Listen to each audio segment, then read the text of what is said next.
নমস্কার, চ্যানেল রূপা মুখার্জিতে আপনাদের সকলকে স্বাগত জানাই। পশ্চিমবঙ্গের ওবিসি সার্টিফিকেট এবং ওবিসি সংরক্ষণ নিয়ে আবারও বড়সড় আপডেট সামনে এসেছে। সম্প্রতি এমন একটি খবর নিয়ে ব্যাপক আলোচনা শুরু হয়েছে, যেখানে বলা হচ্ছে মমতা বন্দ্যোপাধ্যায়ের আমলে তৈরি সমস্ত ওবিসি সার্টিফিকেট বাতিল হয়ে গেল। কিন্তু সত্যি কি পশ্চিমবঙ্গের সমস্ত ওবিসি সার্টিফিকেট বাতিল, নাকি বিষয়টি আসলে নির্দিষ্ট কিছু সম্প্রদায় এবং নির্দিষ্ট সময়ের ওবিসি তালিকাকে কেন্দ্র করে? আজকের ভিডিওতে পুরো বিষয়টি খুব সহজ ভাষায় আমরা বুঝে নেব। প্রথমেই সবচেয়ে গুরুত্বপূর্ণ কথাটি বলি, পশ্চিমবঙ্গের প্রত্যেকটি ওবিসি সার্টিফিকেট বাতিল হয়ে যায়নি। 2024 সালের 22শে মে কলকাতা হাইকোর্টের একটি গুরুত্বপূর্ণ রায়ে 2010 সালের পর পশ্চিমবঙ্গের ওবিসি তালিকায় যুক্ত হওয়া 77টি সম্প্রদায়ের অন্তর্ভুক্তি নিয়ে প্রশ্ন তোলা হয় এবং সেই তালিকা ও তার ভিত্তিতে সংরক্ষণকে বাতিল করা হয়। এই 77 সম্প্রদায়ের মধ্যে 75টি সম্প্রদায় মুসলিম এবং 2টি সম্প্রদায় অমুসলিম ছিল। আদালতের মূল আপত্তি ছিল ওবিসি হিসাবে শ্রেণীভুক্ত করার ক্ষেত্রে পশ্চিমবঙ্গের ব্যাকওয়ার্ড ক্লাস কমিশনের আইনি প্রক্রিয়া যথাযথভাবে অনুসরণ করা হয়নি। অর্থাৎ বিষয়টি শুধু কে ওবিসি আর কে ওবিসি নয় এমন সাধারণ প্রশ্ন ছিল না। মূল প্রশ্ন ছিল ওবিসি তালিকা তৈরি করায় সাংবিধানিক ও আইনগত প্রক্রিয়া সঠিকভাবে অনুসরণ করা হয়েছে কি না। এখানে আরেকটি অত্যন্ত গুরুত্বপূর্ণ বিষয় রয়েছে। 2010 সালের আগে পশ্চিমবঙ্গের ওবিসি তালিকায় থাকা 66টি শ্রেণীকে ওই 2024 সালের রায়ে বাতিল করা হয়নি। আদালত স্পষ্ট করেছিল যে ওই 66টি শ্রেণী এই মামলায় চ্যালেঞ্জের আওতায় ছিল না।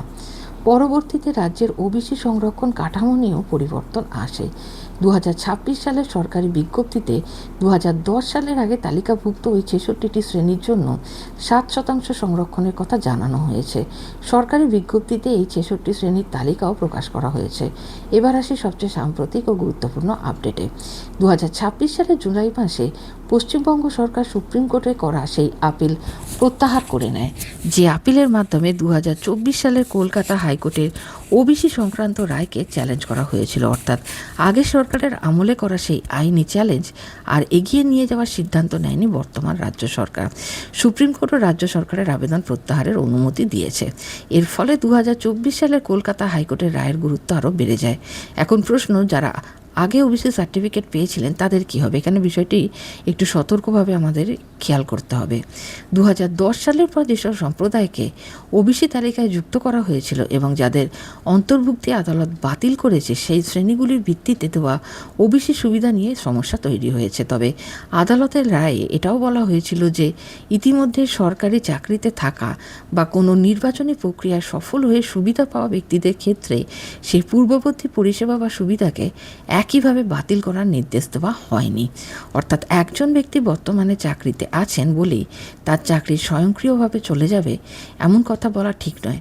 বিষয়টি আদালতের রায়ের নির্দিষ্ট নির্দেশ এবং সংশ্লিষ্ট নিয়োগের পরিস্থিতির উপর নির্ভর করবে। আরেকটি গুরুত্বপূর্ণ বিষয় হলো ওবিসি তালিকা নিয়ে পরবর্তী সময়ে রাজ্য সরকার নতুন করে তালিকা তৈরির প্রক্রিয়াও চালাচ্ছে। 2025 সালে নতুন ওবিসি তালিকা তৈরির প্রক্রিয়া নিয়ে কলকাতা হাইকোর্টে একাধিক শুনানি হয়েছিল। আদালত ব্যাকওয়ার্ড ক্লাসেস কমিশনকে আরও স্বচ্ছ এবং নির্দিষ্ট প্রক্রিয়ায় আবেদন গ্রহণ ও পর্যালোচনার নির্দেশ দিয়েছিল। 2026 সালে নতুন তালিকা ও সংরক্ষণের ব্যবস্থা নিয়ে আবারও সরকারি পদক্ষেপ নেওয়া হয়েছে। তাহলে সাধারণ মানুষের জন্য সবচেয়ে গুরুত্বপূর্ণ বার্তাটা কি? প্রথমত, পশ্চিমবঙ্গের সব ওবিসি সার্টিফিকেট বাতিল কথাটা সরাসরি বলা সঠিক নয়। দ্বিতীয়ত, 2010 সালের পর যুক্ত হওয়া নির্দিষ্ট সম্প্রদায়গুলির ওবিসি স্ট্যাটাস নিয়ে কলকাতা হাইকোর্টের রায় রয়েছে এবং সেই রায়ের বিরুদ্ধে রাজ্য সরকারের আগের আপিল 2026 সালে প্রত্যাহার করা হয়েছে। তাই শুধু আমার ওবিসি সার্টিফিকেট আছে এটুকু দেখে সিদ্ধান্ত নেওয়া ঠিক হবে না।